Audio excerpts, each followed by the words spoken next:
Additional aids and services are available upon request to individuals with disabilities. To make such a request, you may contact us by email by clicking Help or sending an email directly to pdportal@tamu.edu. You can also contact us by phone, including Relay Texas, at 1-800-441-7323 or in writing to Train PD, PD Portal Support, 4477 TAMU, College Station, Texas, 77843.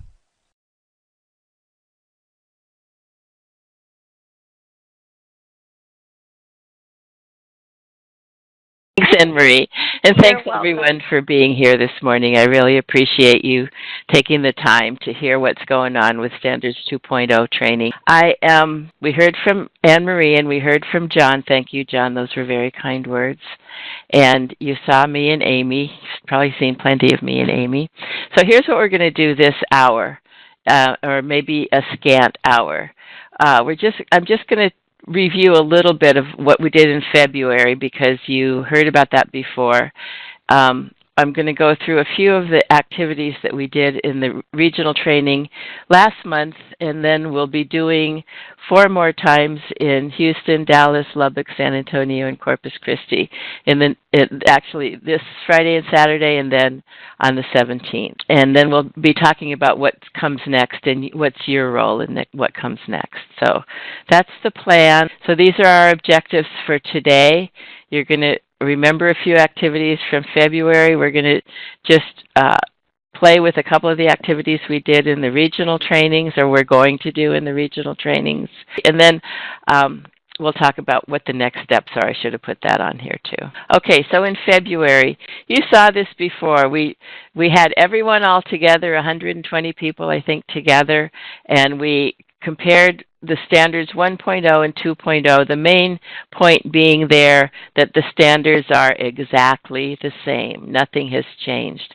Only some things have been added in standards 2.0 related to industry examples and industry detailed work activities and things that teachers can pull out and use to kind of contextualize their lessons to have a little bit more orientation towards employability. We divided people up by their regions and had them look at the top 25 growth industries for their region and do some activities with that. We started looking at ONET. We'll do some more of that in the regionals. And we shared a bunch of activities that people can do that are just career exploration activities. So a day in the life video, this one we looked at was a day in the life of a CNA, but there's pretty much a day in the life video on YouTube for any job you can think of. So teachers can pull those out and use those as writing prompts, discussion prompts, vocabulary development, all kinds of things. But contextualized to maybe a job or an industry that some students are already interested in. We had them look at existing lessons and think about what employability skills, what 2.0 information was there already and what was missing. So they answered these questions about those lessons. So that's just a quick review of February. Now I'm going to go into what the regional trainings are going to be comprised of. Some of the things. I can't tell you all of it because some of it's top secret and you have to come to find out. Okay, so these are the goals for the regional trainings. And you received in your email, you have these slides and you have 4 of the handouts that we used in the regional training. So we're going to look at a few of those today.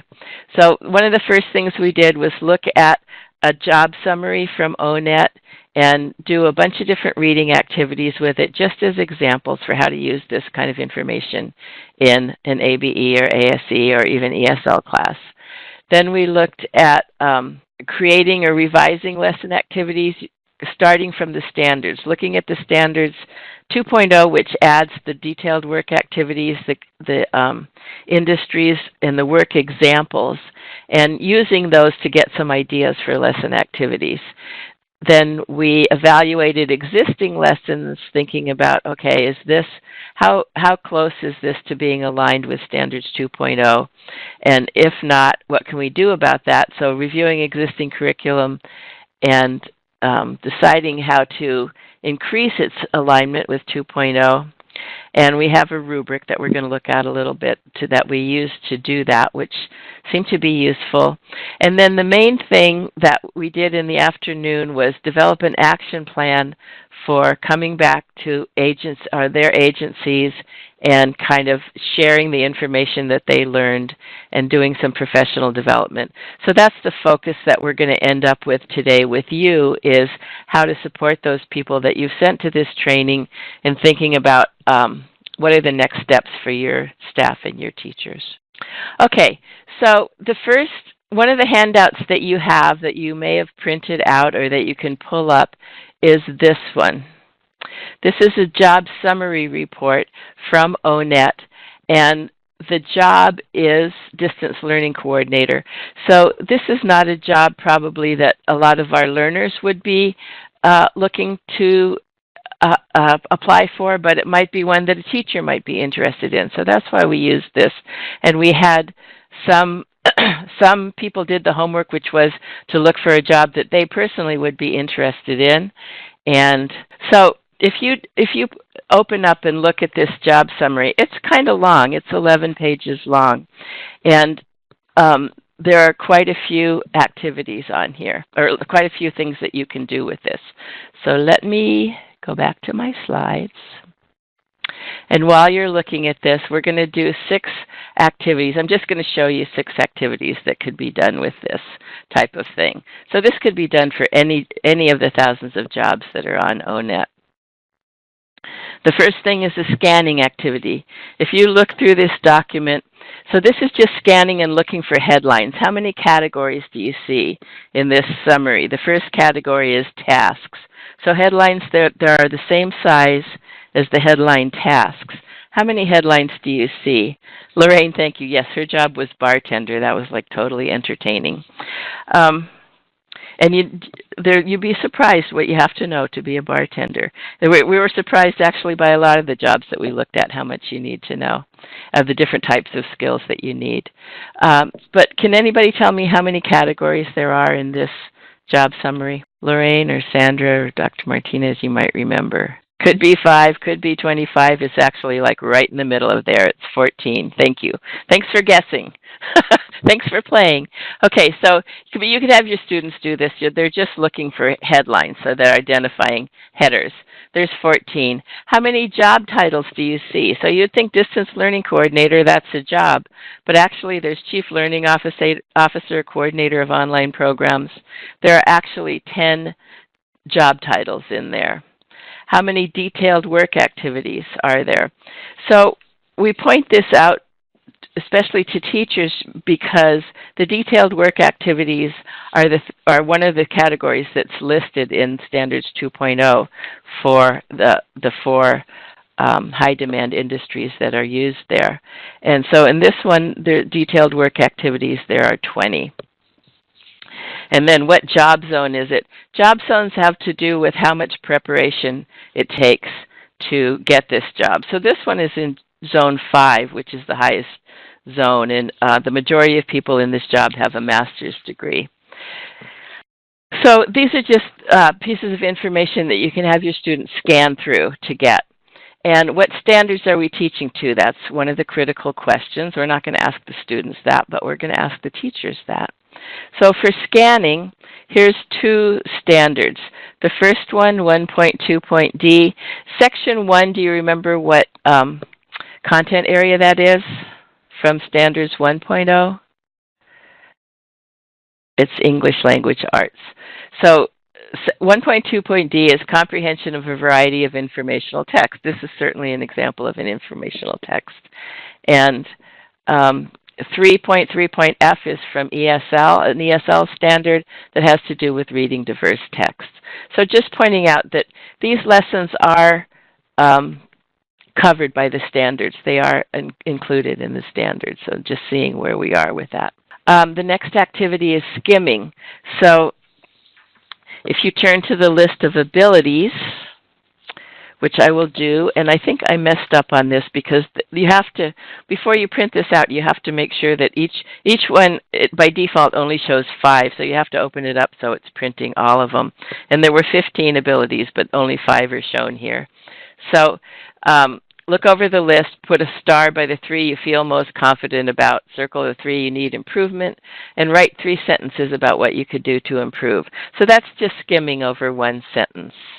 So what standards are we using there? Basically the same ones that we used before. This has to do with reading informational texts. Then we go to inferring. I like this one because if you look at the list of work styles, which is towards the end, starts on page 9. If you look at the work styles, it kind of implies to you things that are going to be challenging about this job. Initiative. So if you're not a person that likes to take a lot of initiative and have a lot of challenges individually, this might not be the job for you. It requires adaptability and flexibility. So if you like things to follow the rules and be the same every day, this is not the job for you. If you don't have a lot of attention to detail or stress tolerance or analytical thinking, really any of these, if you look over these long enough, you think, gosh, none of these things are the job for me. I don't want to have stress in my job. But it does sort of, you can infer from reading it what might be some of the challenges of this job. So this is an activity with making inferences. And what standards did it use? I said it referred to 3.C,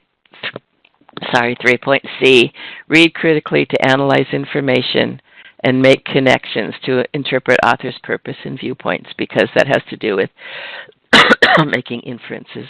The next one is using digital resources, and every single job we looked at had so much technology requirements that a lot of us hadn't even imagined. There's like proprietary software and specific software for almost every job.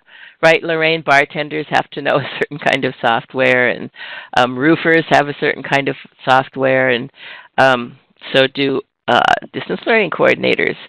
So here's an activity you could do with your students that are looking at the technology requirements and also using technology to look for some job ads. Standards were 1.2.A.3 and 3.3.H, so ELA and ESL. You can see those, but they both have some standards that look at digital resources, but this is an important area of focus for us and even beyond maybe what the standards include. So I wanted to make sure to look at that. And then I think this is the last one. Oh, no, it isn't. Writing for a purpose, write a cover letter. And the thing about this, and this really refers to college and career readiness standards and increasing rigor in instruction, is that you have to refer to the information in the text to write the letter. In other words, when you write a letter to apply for a job, you want to hit all the points that are in the job ad, the job listing, so that the employer knows that you've been paying attention and that you're responding to exactly what they're looking for.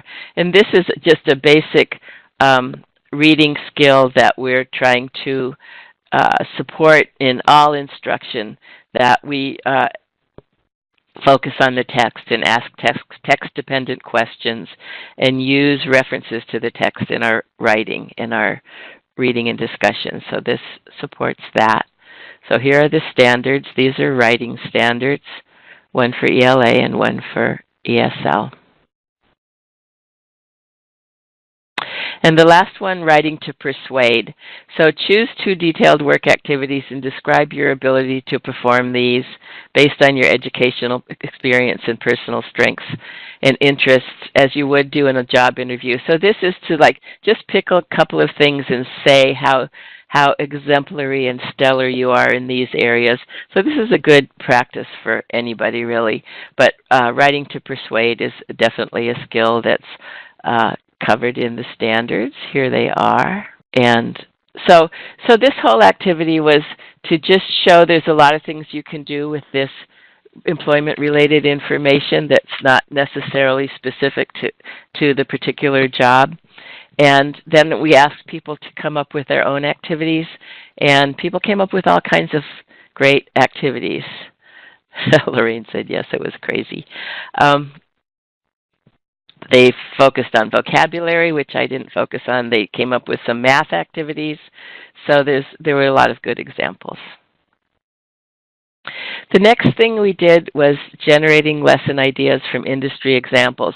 So that means looking at Standards 2.0, actually looking at a standard and thinking, how could I use this, or could I use this? So here's a standard. This is a standard from Standards 1.0, this exact same standard, listening skills in ESL. Listen to and participate in a variety of settings and situations, conversation, teamwork, meetings, presentations, and interviews. So this is a listening activity. Then we look in Standards 2.0, there's an industry example related to healthcare science. So a dietetic technician has to comprehend presentations on diet, nutrition, and health to promote healthy eating habits and illness prevention and treatment. So looking at that, we thought about what kind of lesson activities could we do that would incorporate something like that. So here were some ideas that came up. Listening activity with an interview between two people on a nutrition topic. Write a role play about a healthy foods conversation in different settings. Might be a parent-child, might be a healthcare professional and client.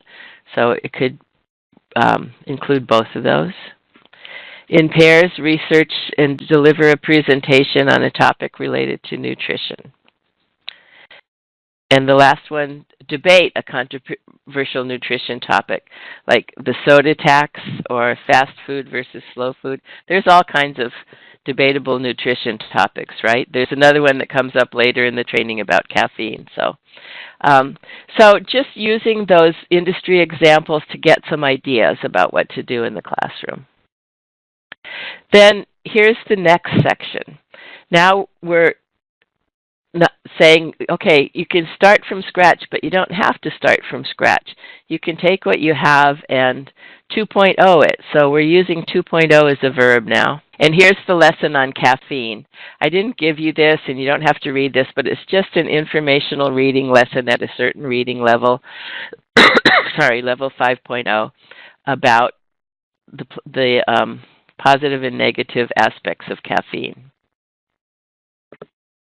And then we ask these questions. What 2.0 standards are addressed? What's the degree of alignment with the standards? Do the materials explicitly or implicitly connect to workplace development or career development or some kind of industry content? Are there workplace readiness skills being practiced here? What deeper learning skills are practiced here, like analytical thinking, problem solving, and what teaching strategies are being used? So we looked at this lesson and kind of analyzed it. And this was leading up to this resource that you have here. And I'm actually going to go to this. I don't know if you guys actually looked at these or printed them out, but you have this rubric. And this is the rubric that we're providing for people to look at lesson material and score it, basically, as far as alignment to Standards 2.0. So there's 7 categories, and there's a possible top score of 4 in each category. So a possible top score is 28. Did I do that right? 4 times 7, okay. And these are the categories. Degree of alignment, extent to which the materials teach employability skills, the quality of the content, and that doesn't have anything to do with Standards 2.0. It's just like, is it a good lesson?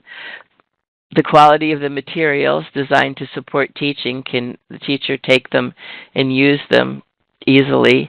The quality of the assessment, and let me go to page 2 of this. The quality of the technological activity. So we want to have some tech aspect in as many lessons as we can, because that's an important aspect of any job anymore, or any life anymore, really. And then the last one is the opportunities for deeper learning. So these are the things that we're looking for that are related to work, but related to anything, going on to higher ed or any any goal that you might have in life. You want to be working collaboratively. You want to be thinking critically. You want to be learning how to learn and just be a lifelong learner.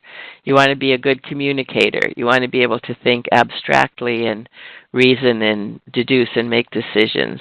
You want to be able to construct viable arguments and critique the reasoning of others. Very important these days.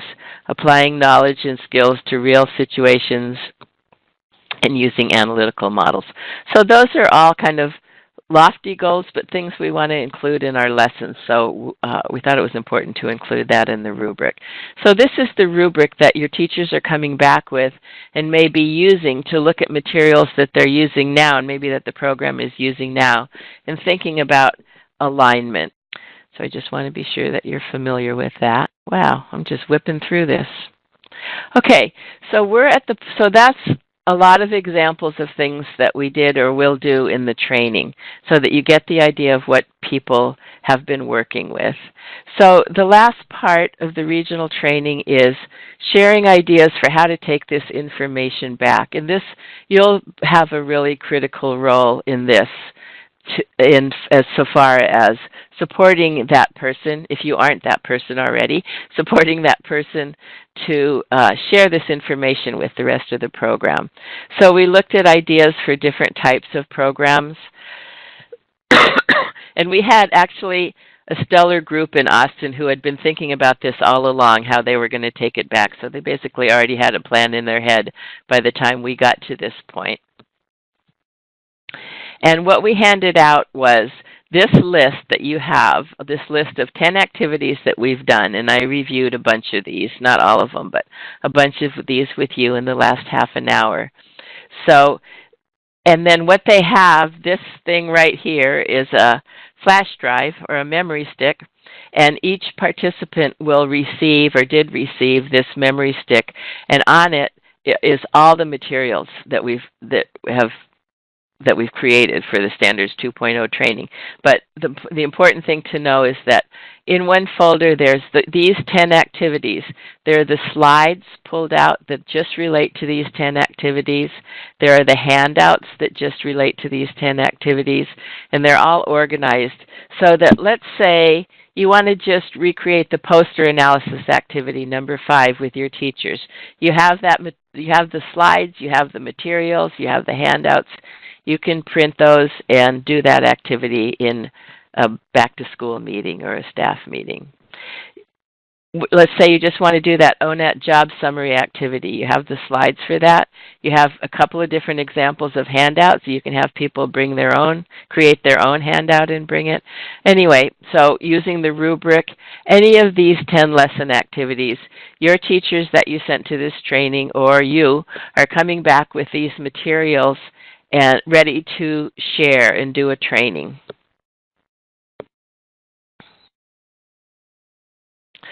So they did two things with that. They first created an agenda for how long is this staff meeting? How long are we going to probably have to do this?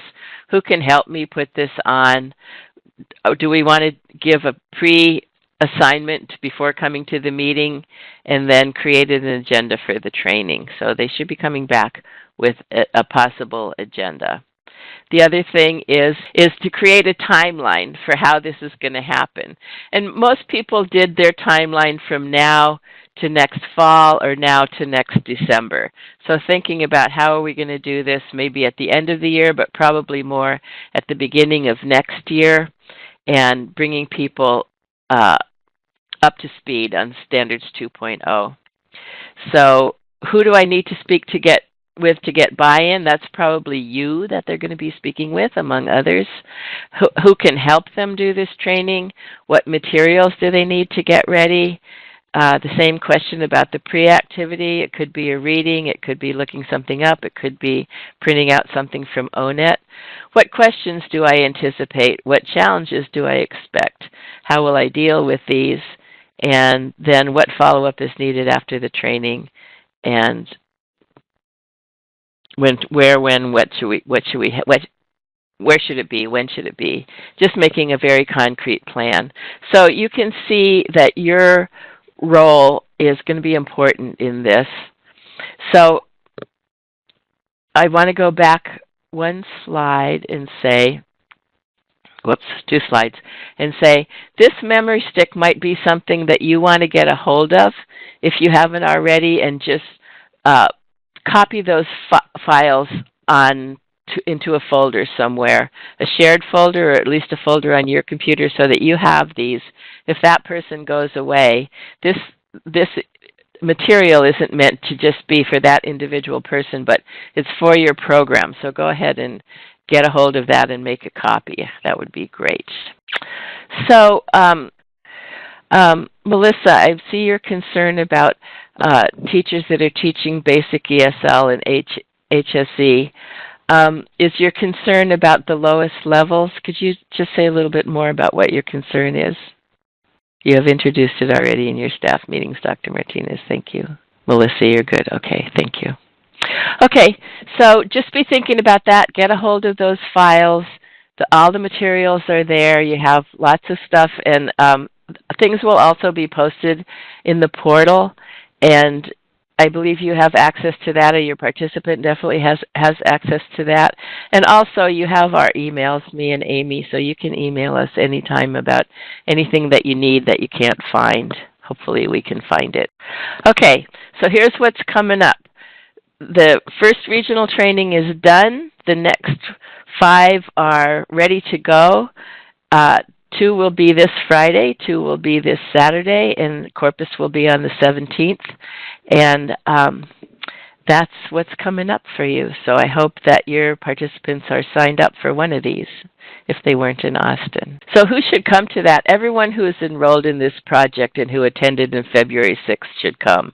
That's the audience, and we hope to get all of those people. The content, I think I've already said this 3 times, so I won't say that again. Do you have any other questions or thoughts? Sharon, thank you. Everybody's registered for Dallas. Good, I'll see you in Dallas. And Anne-Marie's going to say a few words right now.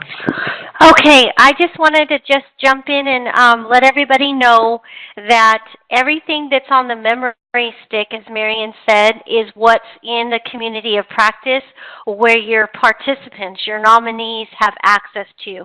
So if you have any questions, you can sit with your nominee and go over what's in the community of practice, but everything that's on that memory stick is what is in the community of practice. So I just wanted to remind everybody of that. There are so many resources on that memory stick. It's unbelievable. That's what I got for you today, so thank you for being here. I'm sure it doesn't break your heart that we're ending a little bit early, and have a great day. Thanks again, everybody, for being here. We appreciate you taking time out of your busy schedule. And thanks again, everybody, for being with us today. And have a wonderful Wednesday, and take care.